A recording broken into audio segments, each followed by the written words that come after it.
this is Stephanie from Stephanie's Dish.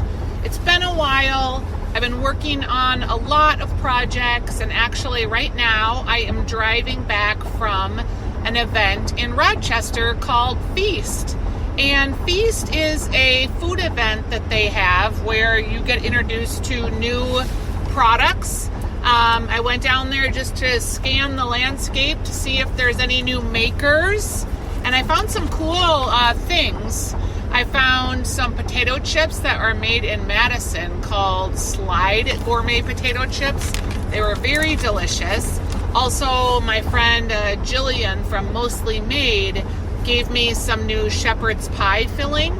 And Mostly Made is this product that has lasagna mix, enchilada mix, and now shepherd's pie that she's going to be introducing, where it's mostly made. So it's an assembly product, which works great if you have like sports teams or if you're cooking for a big family event.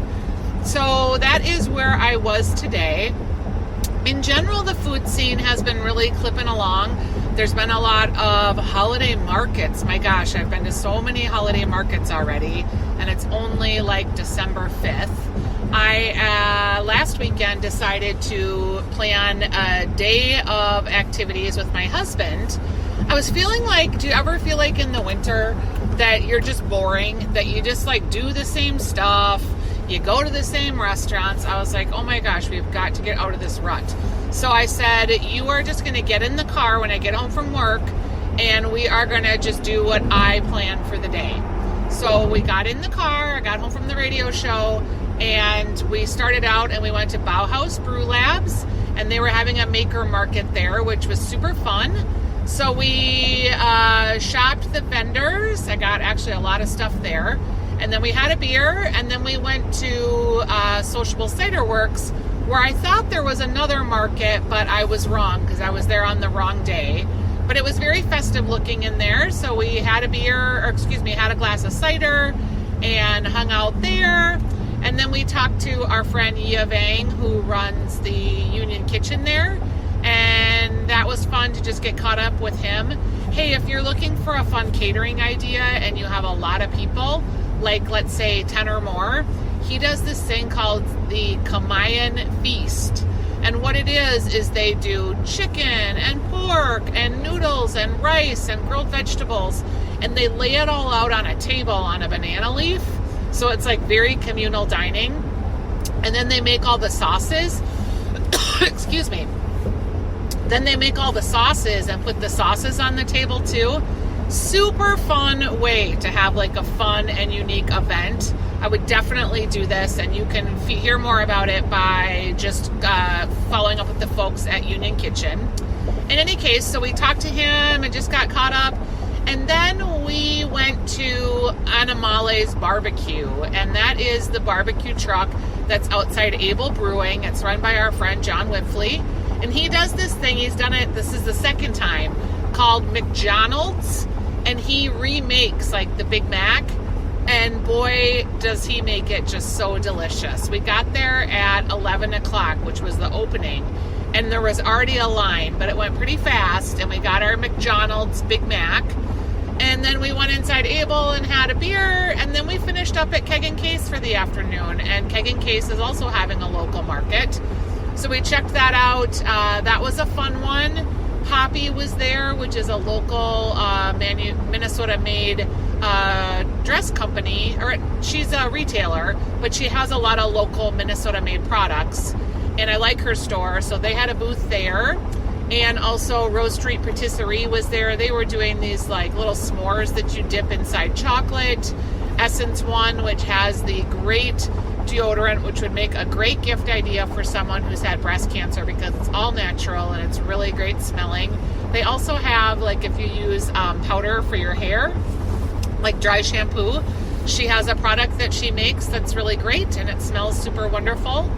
And then we went home. So I've been already out to a lot of local markets. I did do a recap of local markets on my website, stephaniesdish.com, so you can find that there. And then this weekend, I think we are going to hit up Holidazzle, and there is a local maker market area there. Also, we're going to go to Plate and Parcel, which is inside Wagner's Greenhouse. And that is in conjunction with our friend Haley Matthews from from Minnesota Craft Market. And that should be a fun one. And then I think we're going to try to hit up No Coast Market, which is going to be in the Midtown Global Market. And that's a really big market. There's like over 70 vendors that are inside there. And it's very festive, super fun. So you can go and have a Taco Cat burrito and then do a little bit of shopping. So that is what's happening on the market scene. I have been cooking a lot. My husband and I have been trying to cook like 2 or 3 nights a week. So I think the thing I cooked most recently that I really loved was I bought some short ribs from Kowalski's, and I made the Joy of Cooking shortbread recipe, short rib recipe. God, I don't know why I keep saying the wrong thing today, but that's how it goes when you're recording, right? Super delicious, has kind of a rich gravy that it ends up making. So that was really good. I've also been making a lot of quick rice dishes in the Instant Pot. So for rice in the Instant Pot, it's 1 cup of rice to 1 cup of water, so a 1-to-1 ratio. But I've been doing things like stirring in curry powder and mixing in olives and just different ways to zhuzh up the rice a little bit. Or after the rice has been cooked, I'll fluff it up with a fork, and then I've been stirring in fresh cut herbs, so like parsley or cilantro, just kind of trying to amp up the rice a little bit. I think sometimes in the winter months too, we can just get stuck with sort of all the proverbial white food, like the white rice, the white pasta, the white potatoes, and I'm trying to keep it a little bit more fresh and herbally. So that has been very fun. I am preparing for this weekend's radio show. We're going to focus on cookies. And we have a cookie exchange every year. And our cookie exchange is pretty funny. We have 6 women that come, so we usually make 7 dozen cookies, 6 for sharing and 1 for eating at the event. We each bring an appetizer, and then we usually bring like a white elephant gift, or some years we've done an ornament trade. And that's really fun. We play the dice game, and then you can steal. And our friend Diana is the most competitive person in the world. So that's always really fun. The cookie exchange is going to be at my house this year. And most of my friends make the same cookies. And you kind of have like your signature item. Like our friend has thumbprints, which are really delicious. Another friend of mine makes bourbon balls. Another person will make, one year she made gingerbread. Another year she made toffee. And I am always mixing it up, which maybe it's annoying, but I just get bored with the same old stuff. So one year I made these really delicious like tea breads. I made like a lemon poppy seed, and then I made an orange cranberry and a banana bread in these little miniature loaves. Those were super cute. Another year I made caramels, which were delicious. Another year I made peppermint meringues, which everybody really liked. And then I've kind of settled in on this recipe that I found based on my mom. And my mom used to make the holiday cutouts every year, and she had a sour cream sugar cookie recipe. So the dough was really wet and it was hard to roll out, so you had to chill it. And then it cracked a lot, and I could never get the cookies as thin as she made them. So it was always kind of an exercise in frustration. So I did it for a couple years when Ellie was little, and then I would do it sometimes for Halloween just to mix it up and do a different time of year. But a couple years ago, I decided I wanted to do cutout cookies with my nieces again. And I found a new recipe that is so much easier. They're very easy to roll out, really easy to make. You can make them thick if you want to. So if you're dealing with littler kids, they're not as fragile. Or you can roll them out pretty thin if you're dealing with, people that have more dexterity in terms of the decorating piece. So I will put that recipe in my show notes here today. It's also on my website, stephaniesdish.com, but that's what I'm making for the cookie exchange. And the real sort of key to those cookies, besides just the dough that's really easy to work with, is that for the frosting, I melt butter, powdered sugar, and I use a little vanilla or a little almond extract, but you could even use lemon or peppermint if you wanted to. And then a little, just mix it up, and that's what I use to frost the cookies, and then I decorate them from there. But you wouldn't even need to. You could just frost them or just frost and sprinkle. They can really be as easy as you want. So that is, I made those cookies last year and everybody loved them. They're very delicious tasting and they're pretty because they're decorated. I'm not super great at decorating, but I try to keep it relatively simple. And I would recommend those if you're looking for a new cookie to make. So we'll talk about that on the show this weekend. And again, I'll put that recipe in our show notes. If you watched me on the Jason show last week, I did make the cookies on air. So there's been a lot of buzz about them. But really, it's just a very easy recipe. And I like to share sort of the easy things because I think cooking can be really intimidating for people sometimes.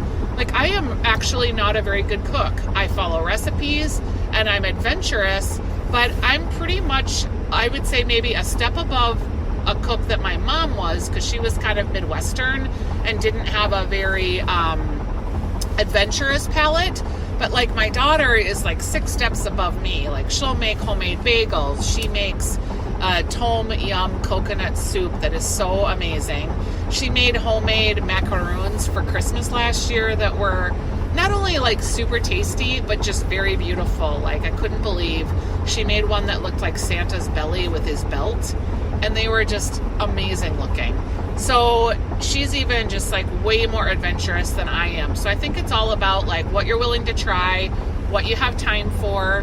I'm just really trying to, when I cook at home, be more mindful about trying to cook things that taste good, that are healthy, that are easy, because I eat out so much. And when I am just at home, I just like spending time in my kitchen and cooking stuff. On Sundays, you'll usually find me cooking the Sunday dinner.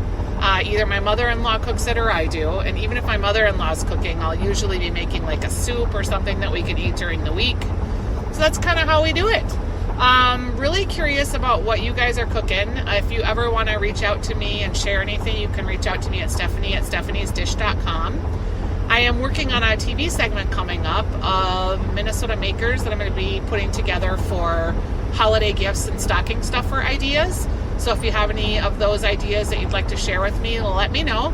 Otherwise, I'll continue on my trip home from Feast in Rochester, and wishing you guys a great a great winter day.